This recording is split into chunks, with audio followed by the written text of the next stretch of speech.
샬롬 해피투게더 영상 큐티에 오신 성도님들을 주의 이름으로 환영합니다. 오늘 하루도 하나님의 말씀을 통해 하나님이 뜻하시는 바르고 온전한 믿음의 여정을 살아가길 소망합니다. 사랑하는 성도 여러분, 여러분은 주님이 다시 오실 그날에 어떤 모습으로 주님을 맞이하시길 원하십니까? 우리 모두는 주님이 오시는 그날 주님 앞에 서야 합니다. 그리고 주님 앞에서 우리가 걸어온 신앙의 여정을 평가받게 될 것입니다. 물론 우리는 구원받은 백성이기에 우리의 구원이 취소되거나 영원한 형벌을 받게 되는 심판은 받지 않습니다. 그러나 분명한 것은 우리가 주님의 자녀요 백성으로서 어떻게 살아왔는지에 대해서는 분명히 평가를 받을 것입니다. 사랑하는 성도 여러분, 여러분은 주님이 다시 오실 그날에 어떤 모습으로 주님을 맞이하고자 하십니까? 오늘 묵상할 말씀을 통해 삶을 점검하는 복된 시간이 되길 소망합니다. 다 함께 본문의 말씀을 읽어보도록 하겠습니다. 주 여호와 앞에서 잠잠할지어다. 이는 여호와의 날이 가까웠으므로 여호와께서 희생을 준비하고 그가 청할 자들을 구별하셨음이니라.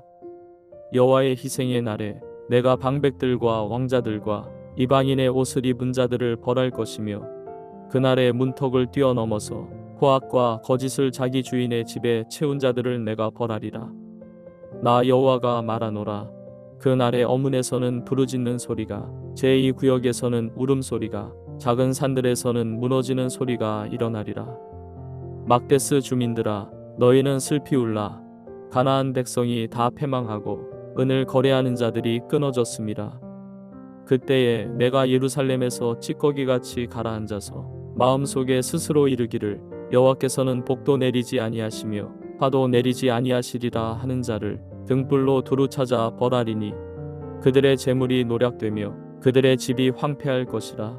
그들이 집을 건축하나 거기에 살지 못하며 포도원을 가꾸나 그 포도주를 마시지 못하리라. 심판하는 여호와의 날, 곧 심판의 날이 다가올 때 주님은 희생제물을 준비하시고 청할 자들을 구별하여 불러 모을 거라 말합니다.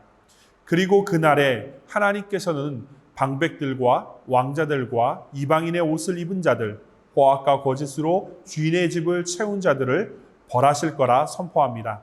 또한 그날에 슬피 우는 일과 은을 거래하는 일이 중단될 것이며 하나님께서는 예루살렘의 찢기같이 부정한 자들에게 벌을 내리실 거라고 말씀하십니다. 사랑하는 성도 여러분, 참으로 무섭고도 두려운 하나님의 심판과 징계입니다.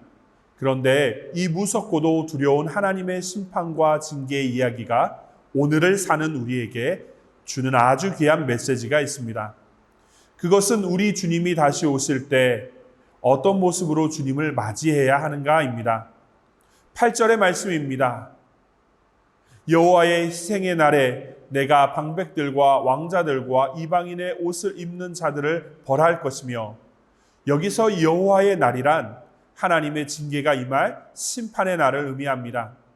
그리고 심판을 받을 대상을 세 분류로 나누는데 첫 번째는 방백, 두 번째는 왕자들, 세 번째는 이방인의 옷을 입은 자들이라고 분류합니다.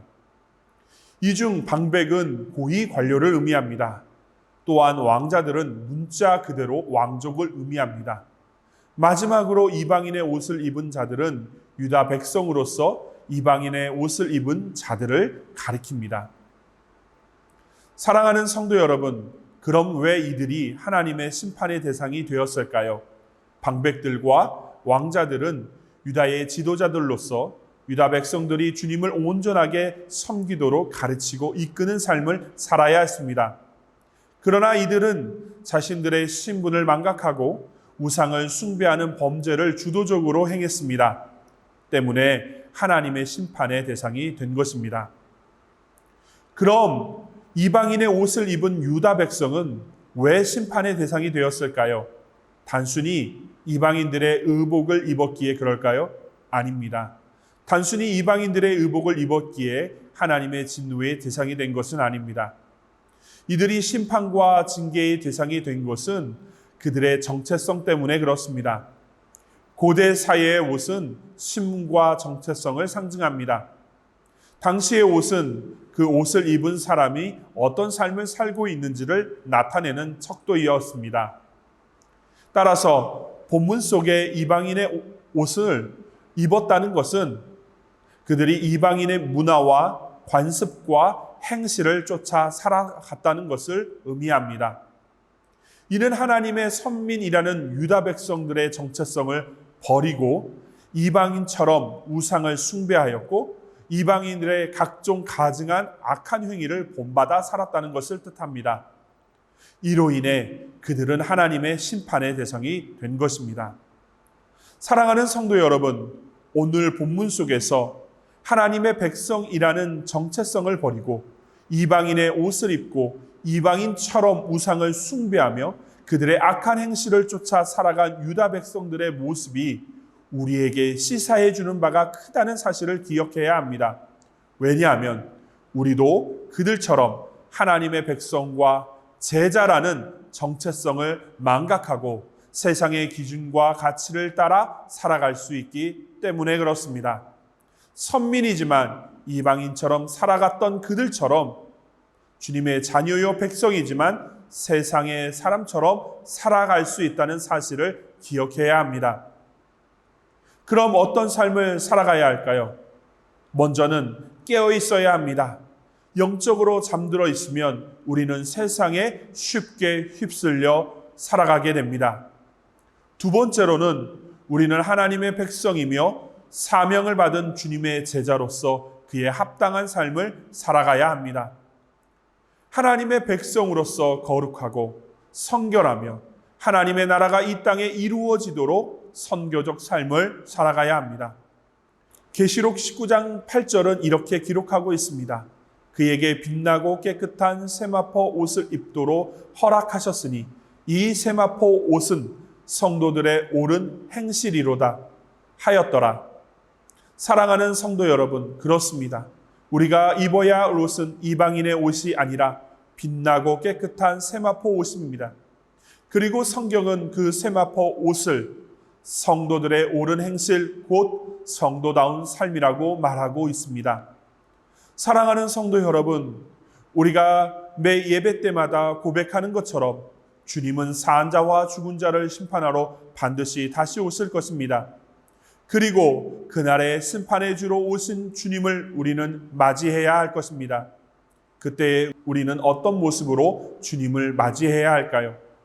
오늘은 그런 날이 되었으면 좋겠습니다. 주님이 오실 그날에 주님께서 칭찬하실 성도다운 온전한 삶, 제자로서 선교적 사명을 온전히 감당하는 삶을 살아내는 복되고 아름다운 한 날이 되었으면 좋겠습니다.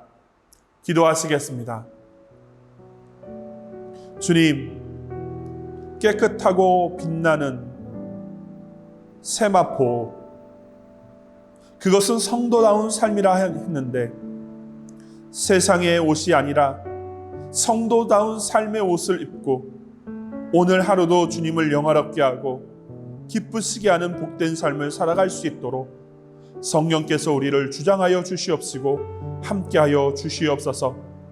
주의 백성다운 모습, 주의 제자다운 삶의 모습을 준비하여 주님이 다시 오시는 그날에 아름답게 보여드릴 수 있도록 오늘 하루도 믿음 안에서 승리하며 살아갈 수 있도록 우리에게 새 힘을 더하여 주시옵소서. 예수님의 이름으로 간절히 기도드리옵나이다. 아멘.